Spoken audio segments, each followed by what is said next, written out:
Hello, good morning and welcome. It's Wednesday, September the 10th. Today, uncertainty at home over the economy and abroad after that Israeli bombing in Qatar, and last night on NATO's eastern flank after Warsaw said it shot down Russian drones over Poland.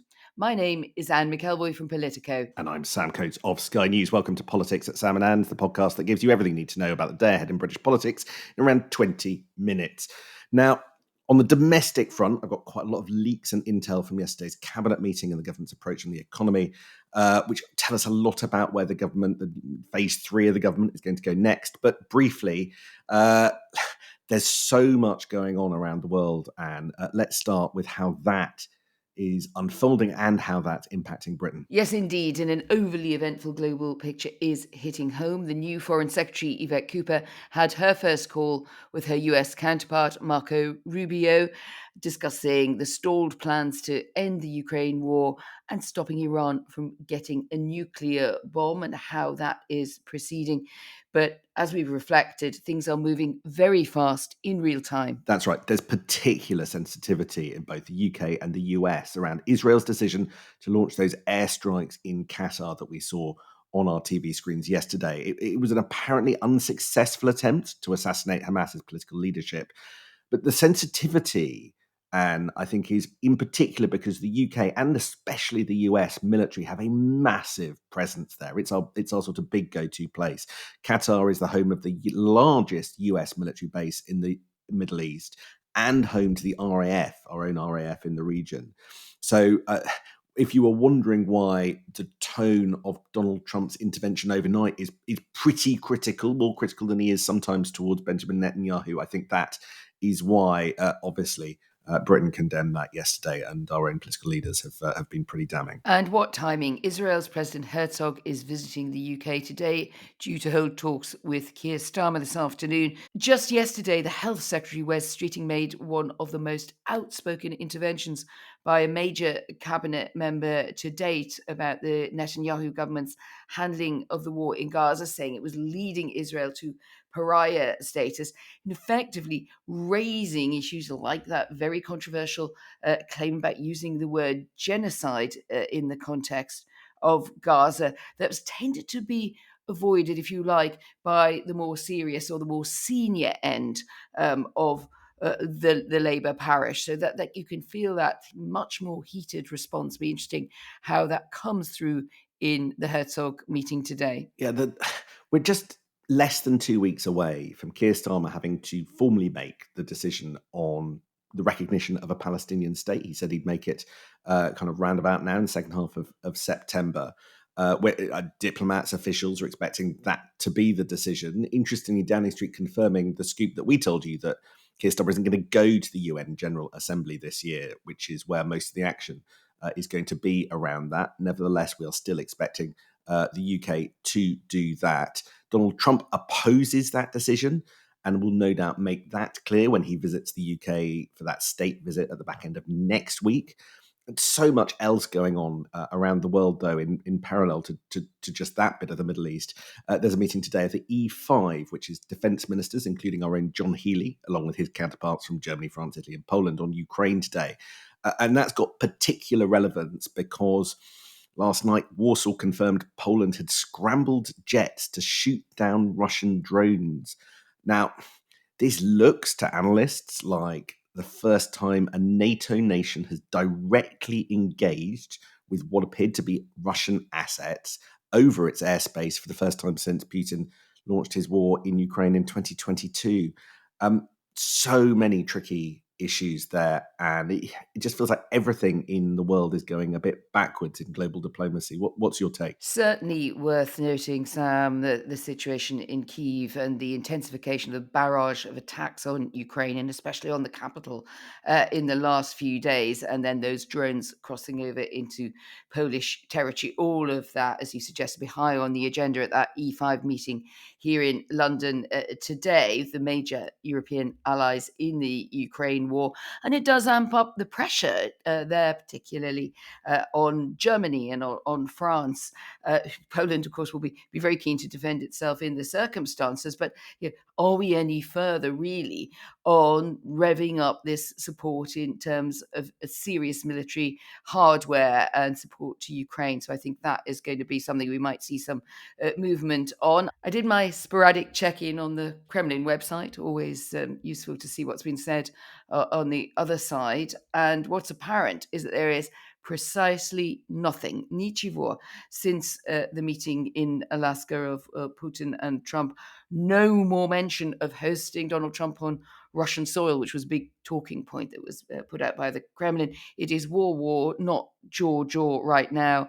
And the coalition of the willing is being tested, I think, by hitting targets at the heart of political power in Kyiv to see what it will do or to see whether it is more talk and no action on the Western side. All of which is a grim, bleak, challenging picture for the new Foreign Secretary, Yvette Cooper, along with the Prime Minister, who must jointly deal with all of that.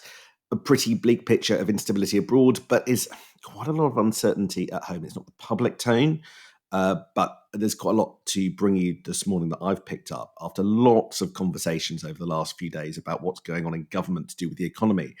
Now, listeners might remember a few days ago, I kind of wailed into the sort of servers, not quite the airwaves these days, why nobody was talking in public about what we expect to be a 20 to 40 billion pound black hole in the public finances that Rachel Reeves has got to fill when it comes to the budget on November the 26th. She's got to fill it all, probably with tax rises, and that's a massive amount of money and really difficult.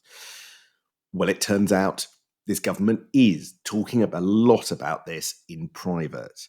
And deep in private are the most interesting conversations, which is not the ones that the political advisors who brief us are having, but sort of much further into the Whitehall machine. And they absolutely now know just how problematic this is. I was told about a discussion in Whitehall where officials were being told that the borrowing crisis could be existential, and we've all got our eyes over the pond to what's going on in Paris. But existential was the word used to me, and that they're all being told that growth is the only way out. So there is rocket boosters under every permanent secretary, I think, in Whitehall to find growth because they do recognise just how grave the situation is. Understandably, in public, the emphasis from the Treasury is on having a plan to tackle inflation, rein in public spending, and go for growth. That triptych you'll hear over and over again from the Treasury and from Rachel Reeves. But there is no hiding the scale of the problem, at least behind the scenes in Whitehall. Test question for you, Sam. I think by the pond in this instance, you meant the channel, right? Over the channel in France and what was going on there. We're seeing another prime minister depart in dramatic circumstances there in Paris. So you could say, well, there's a lot of crisis talk in public finances around. I was listening to Friedrich Merz in Germany saying the welfare state, as Germans have known it, is no longer sustainable and affordable. Everyone is sending up distress flares in the major democracies about the state of their economies.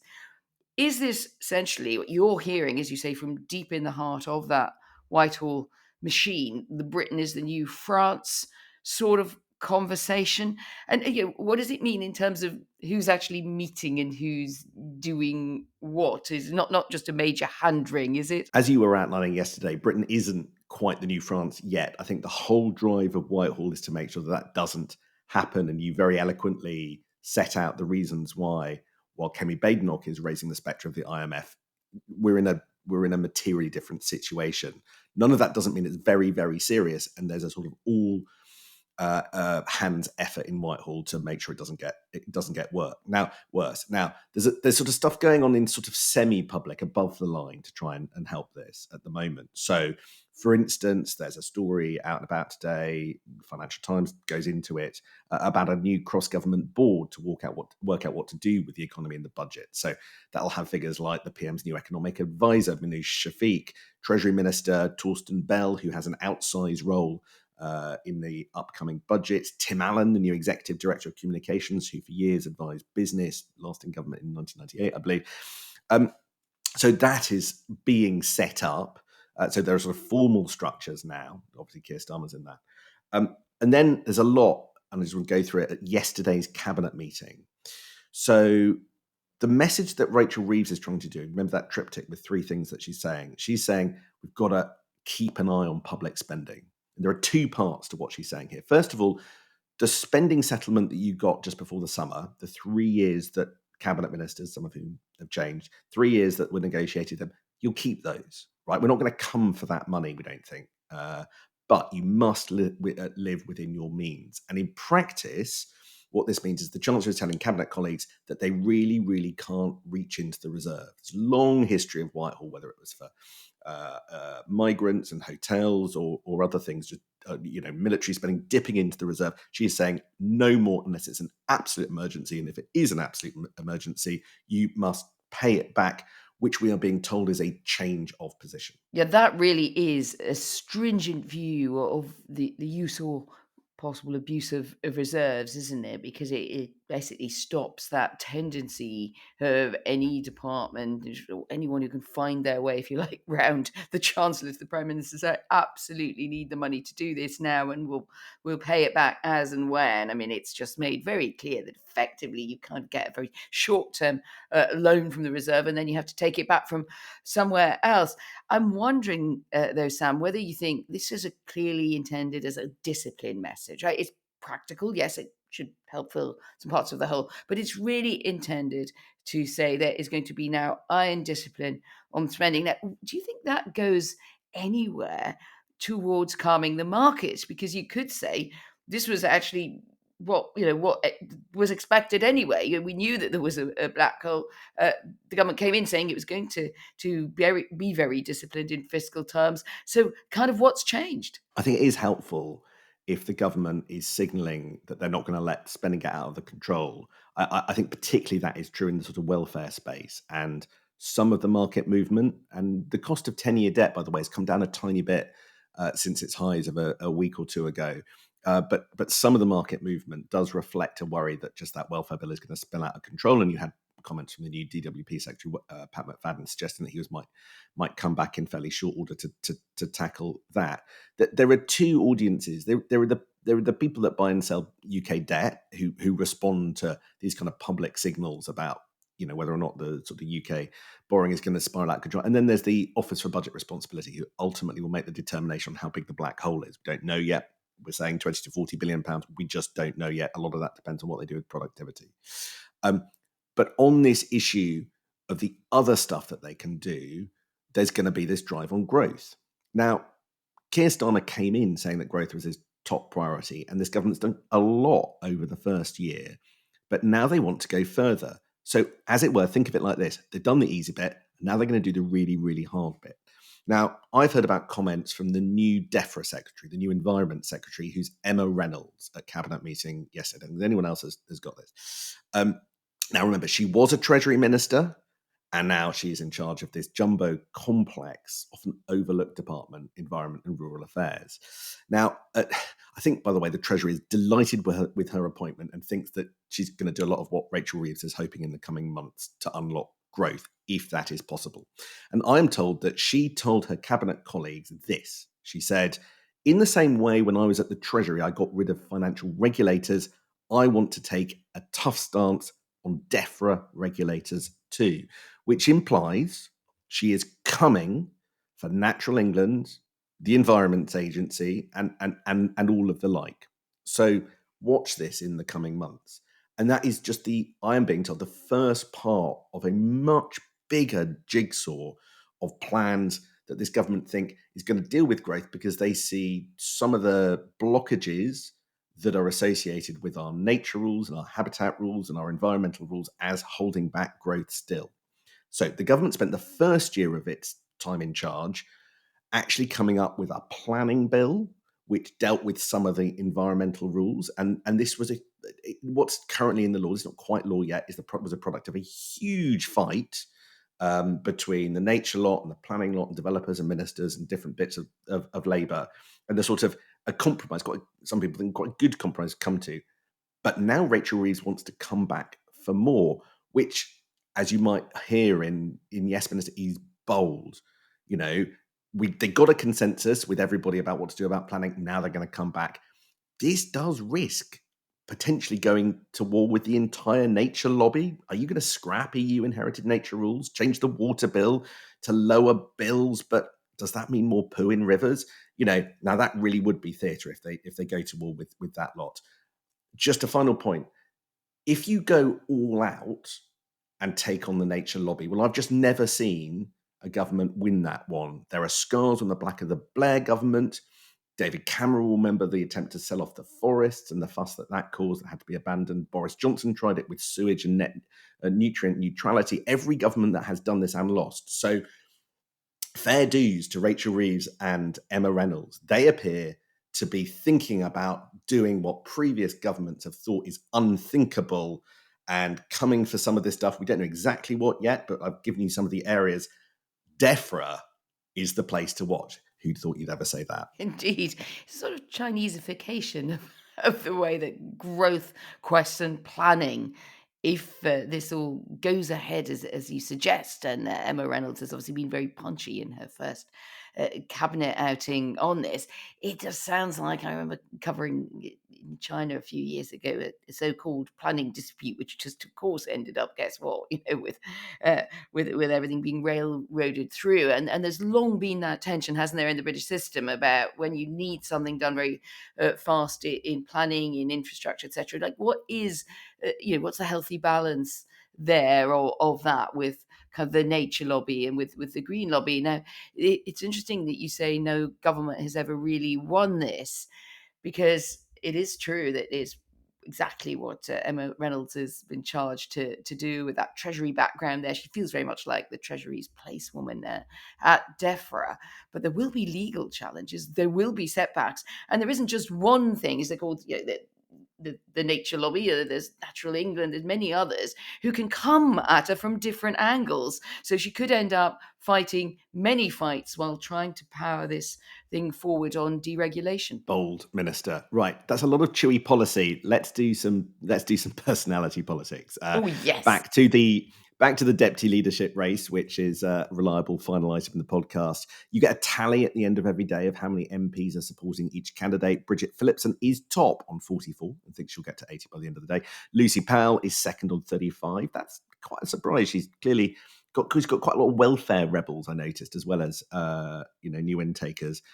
From the left, Belle Ribeiro Addy is third on 8, which is quite a long way behind Lucy Powell. Emily Thornberry, the former Shadow Foreign Secretary, on 7, Paula Barker on 3, Alison McGovern on 2. I'm told the whips on Monday evening, so the government representatives were quietly talking up Bridget Phillipson and Alison McGovern when they were on the terrace. So those are the two favoured by number 10, it would appear. Good luck, everybody. Well, you can't all have good luck, Sam. It's a race. We're doing Politics 101 here on the podcast. No, but it's well meant. I think it looks like Bridget Phillipson versus Lucy Powell, doesn't it, on the numbers there? Because as you suggest, there's such a big gap between them and the challengers. I have not heard so many people talking about having working class backgrounds very earnestly as a qualification for a job since I lived in the old East Germany. In the workers and peasant state, I mean, Labour really, it's an element, but it's not the only fruit. But that does seem to be the way that this is shaping up. It's an interesting trade-off there, isn't it? As this electorate goes to make its final decisions, do you just go with Bridget Phillipson, who ticks all of those boxes? And I could see there were people supportive to her out and around on social media, pointing out, she brought in the VAT on private schools, all the things that are a bit contentious about Bridget Phillipson, back on planet, normal world, are sort of seen as a qualification for the job. At the same time, as you mentioned there, Sam, you've got welfare rebels who would really probably think they'd like someone who could at least represent their interests. That's hard for Bridget Phillipson to do because she's become a rather senior player around the cabinet table, even outranking her education role. So let's see where that one washes out. I think she thinks her pitch is to help with the red wall, which is interesting, and she has paraded her background. If I could commend one thing to you, it is an extended profile of her by Alice Thompson in The Times. If you haven't seen it, go and have a look. It talks about the difficulties growing up and what life was like, but also this extraordinary photo shoot. And if there is one reason alone to pick it up, it's to look at the makeover. It's not very working class, but it is fascinating. Anyway, that's my tip for today. The alarm's gone off, so our time is up. We will have PMQs, we will have all of those international developments, and the government will continue to look for growth. And we will come back and assess how they've done tomorrow morning. I'll see you then, Anne. PMQs, yay, it's that time again. See you tomorrow.